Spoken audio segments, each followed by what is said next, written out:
Film की शुरुआत में हमें तीन आदमियों को दिखाया जाता है जिन्होंने एक सफेद कलर के छोटे ऑक्टोपस को पकड़ रखा है। फिर इनमें से एक लड़का इसको मारने जाता है लेकिन फिंग उसे मना कर देता है और इसे अपने साथ लेकर आता है। फिर जब जेमो को इस बारे में मालूम होता है तो वो यहाँ पर देखने आती है, जो फिंग की फ्रेंड है और एक वैज्ञानिक भी है। इस ऑक्टोपस को देखते ही जेमो कहने लगती है कि यह कोई नॉर्मल ऑक्टोपस नहीं है। वो फिंग को इसे बेचने को भी मना करती है, जिस पर फिंग जेमो की बात मान लेता है। फिर हमें अगले सीन में एक बीच का सीन दिखाया जाता है जहां पर अचानक से एक बहुत बड़ा ऑक्टोपस आ जाता है और इसमें से एक लड़की को पानी के अंदर खींच ले जाता है। यह देखकर बाकी लोग डर कर यहाँ से भागने लगते हैं, लेकिन वो ऑक्टोपस फिर भी इनमें से बहुत सारे लोगों को मार डालता है। इसके बाद हम लीन को देखते हैं जिसे कुछ लोगों ने किडनैप कर लिया है, लेकिन तभी जनरल गेल अपने कुछ लोगों के साथ यहाँ पर आ जाता है और इन सबको मारने के बाद लीन को बचा लेता है। फिर गेल लीन से पूछता है कि उन लोगों ने तुम्हें किडनैप क्यों किया था, जिस पर लीन कहता है कि शायद उन लोगों को मेरे एक्सपेरिमेंट के बारे में पता चल गया होगा।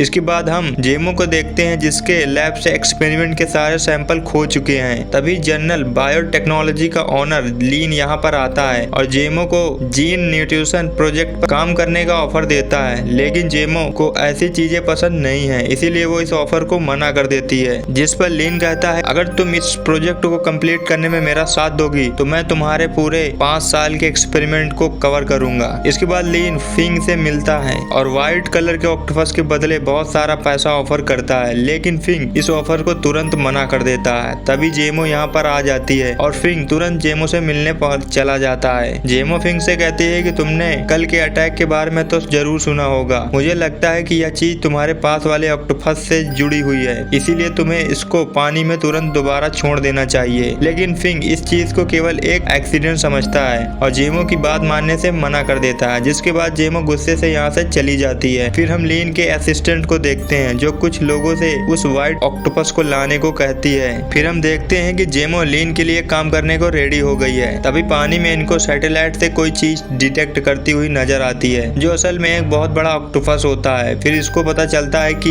यह चीज फिंग के रेस्टोरेंट की तरफ जा रही है। अब यह देखते ही जेमो तुरंत वहाँ के लिए निकल जाती है। तभी वो विशाल का ऑक्टोपस बाहर आ जाता है। यह देखते ही फिंग अपने साथी के साथ तुरंत इसको रोकने की कोशिश करता है, लेकिन इस ऑक्टोपस को रोक पाना इम्पॉसिबल लग रहा था। तभी कोई चुपके से फिंग का ट्रक लेकर भागने लगता है, जिसमें फिंग ने उस व्हाइट ऑक्टोपस को रखा हुआ था। अब यह देखते ही वो विशाल का ऑक्टोपस जिंग का पूरा रेस्टोरेंट तोड़ देता है, लेकिन तभी जेमो भी यहाँ पर आ जाती है और फिंग इसके साथ अपने ट्रक का पीछा करने लगता है। फिर जिंग किसी तरीके से अपने पिकअप के ऊपर आ जाता है और ट्रक के ड्राइवर को बाहर ढकेल देता है और ट्रक को अपने कब्जे में ले लेता है, लेकिन तभी जेमो की कार पेड़ से टकरा जाती है। फिर भी इसमें जेमो को कोई चोट नहीं आती। उसके बाद जेमो फिंग को अपने घर लाती है, जहाँ फिंग बहुत ज्यादा उदास होता है क्योंकि इसका पूरा रेस्टोरेंट बर्बाद हो चुका था और इस पर बहुत ज्यादा कर्ज भी था। फिर जेमो जिंग से कहती है कि तुम्हें चिंता करने की जरूरत नहीं है, मैं इसके लिए अपना घर बेच दूंगी। लेकिन फिंग जेमो को अपना घर बेचने नहीं देना चाहता था, इसीलिए फिंग अगली सुबह अपना व्हाइट ऑक्टोपस लीन को बेच देता है। तभी जेम भी यहाँ आ जाती है और फिंग पर इस बात के लिए गुस्सा करने लगती है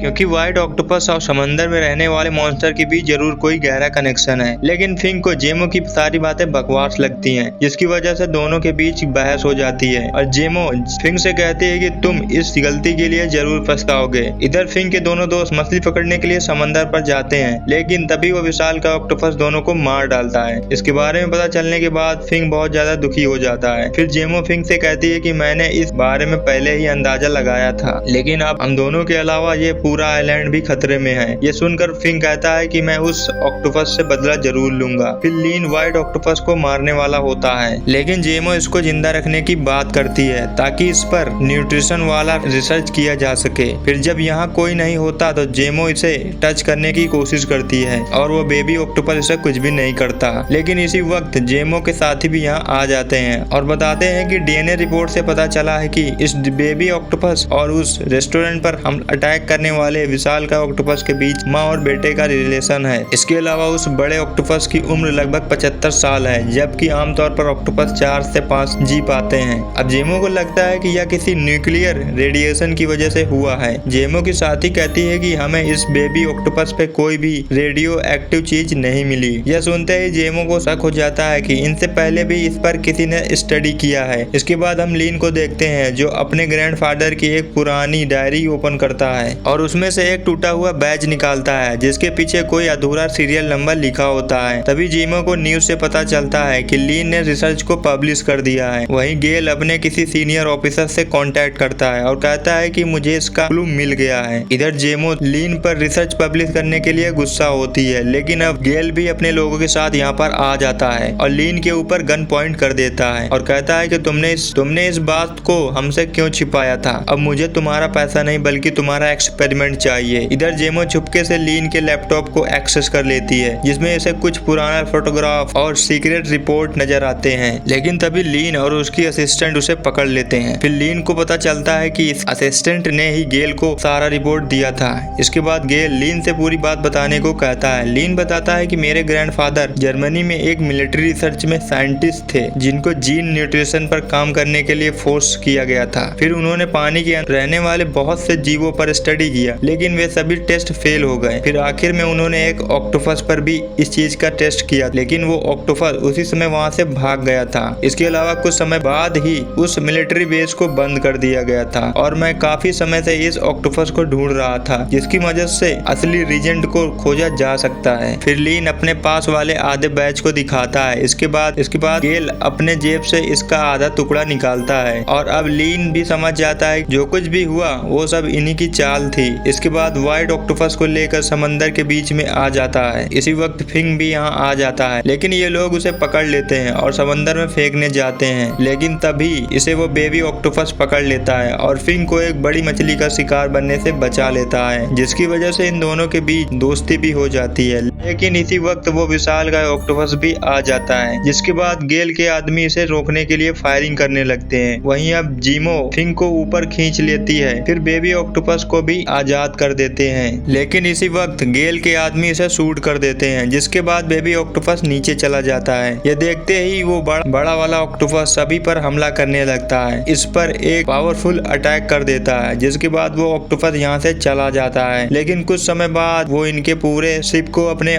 कब्जे में कर लेता है, जिसकी वजह से इन सभी को पानी में कूदना पड़ता है। फिर किसी तरीके से पानी के किनारे आ जाते हैं, जबकि वो विशालकाय ऑक्टोपस इनके शिप को पानी में डुबो देता है। इसके बाद लीन अपने ग्रैंडफादर के बनाए हुए मैप का इस्तेमाल करता है, फिर सभी को एक गुफा के पास लाता है जिसके अंदर वो सीक्रेट रिसर्च बेस है जहाँ पर लीन के ग्रैंडफादर एक्सपेरिमेंट किया करते थे। इसके बाद ये लोग गुफा में आ जाते हैं, तभी वो ऑक्टोपस भी इनका पीछा करने लगता है। फिर कुछ देर बाद ये लोग इस जगह पर रेस्ट करने के लिए रुकते हैं, लेकिन इसी वक्त वो विशालकाय ऑक्टोपस यहाँ पहुंच जाता है, जिसके बाद ये सभी लोग इस पर फायरिंग करने लगते हैं। फिर भी वो ऑक्टोपस इनके कई लोगों को मार देता है और इतने में ही सभी लोगों की हालत खराब हो जाती है। सीक्रेट रिसर्च बेस को खोजने में सफल हो जाते हैं, जिसके बाद ये लोग उसके अंदर आने लगते हैं और गेल लीन को रीजेंट खोजने को कहता है। इसके अलावा वो जीमो से टेस्ट तैयार करने को कहता है। फिर लीन एक जगह पर आता है जहाँ बहुत सारे रीजेंट रखे होते हैं और वो इसमें से एक असली रीजेंट खोजने लगता है। वहीं गेल के लोग इस जगह को चेक करते हैं जहाँ इन्हें बहुत सारे एक्सप्लोजिव मिलते हैं। अब लीन गेल को रीजेंट लाकर देता है और गेल इस बात से काफी खुश हो जाता है क्योंकि इसकी मदद से इसकी मिलिट्री काफी पावरफुल हो जाएगी। वहीं गेल के सभी लोग इस जगह पर एक्सप्लोजिव लगा देते हैं। फिर गेल जीमो से रीजेंट को टेस्ट करने के लिए कहता है। इसके बाद जब जीमो इसका टेस्ट करती है तो टेस्ट फेल हो जाता है। यह देखते ही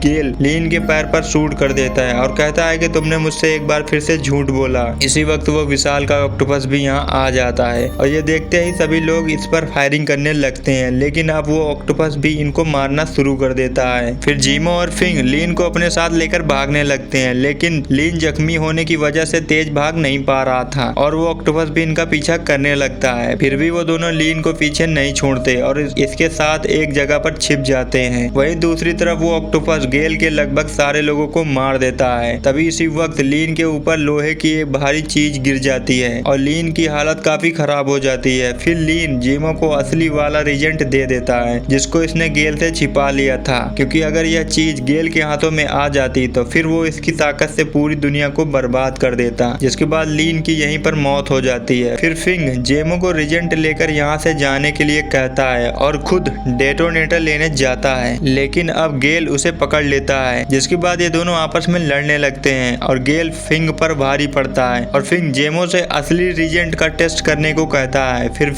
फिंग डेटोनेटर डेटोनेटर लेकर सभी एक्सप्लोजिव का टाइम चालू कर देता है, जिसके बाद इनके पास केवल 2 मिनट का टाइम बचता है। अब इस बात के लिए गेल फिंग को बहुत मारता है। वहीं अब जेमो का टेस्ट सक्सेस हो जाता है और पता चल जाता है कि यही असली वाला रीजेंट है। अब इस बात से गेल बहुत ज्यादा खुश हो जाता है कि उसे असली वाला रीजेंट मिल गया है, लेकिन तभी पीछे से वो ऑक्टोपस इसे मार देता है। ये देखकर फिंग तुरंत गेल के हाथों से रीजेंट ले लेता है, जीमो को लेकर यहाँ से भागने लगता है और इसी वक्त ये सभी एक्सप्लोजिव भी फटने लगते हैं, जिसकी वजह से ये पूरी जगह नष्ट होने लगती है और अब वो विशालकाय ऑक्टोपस भी इनका पीछा नहीं कर पाता। जिसके बाद ये दोनों अपनी जान बचाने के लिए पानी में कूद जाते हैं। अब दोनों किसी तरह से किनारे पर आ जाते हैं, लेकिन फिंग बेहोश होता है, जिसे देखकर जीमो बहुत ज्यादा दुखी हो जाती है और कुछ देर बाद फिंग भी होश में आ जाता है। वहीं हम देखते हैं कि वो बेबी ऑक्टोपस भी इन्हें पीछे से देख रहा होता है। फिर हमें 7 साल बाद का सीन दिखाया जाता है, जहाँ जेमो और फिंग का बेटा समंदर के किनारे खेल रहा होता है। तभी अचानक से वो पानी में डूबने लगता है, लेकिन वो बेबी ऑक्टोपस यहाँ आकर उसे बचा लेता है और जीमो और फिंग भी यहाँ आ जाते हैं। फिर इनका बच्चा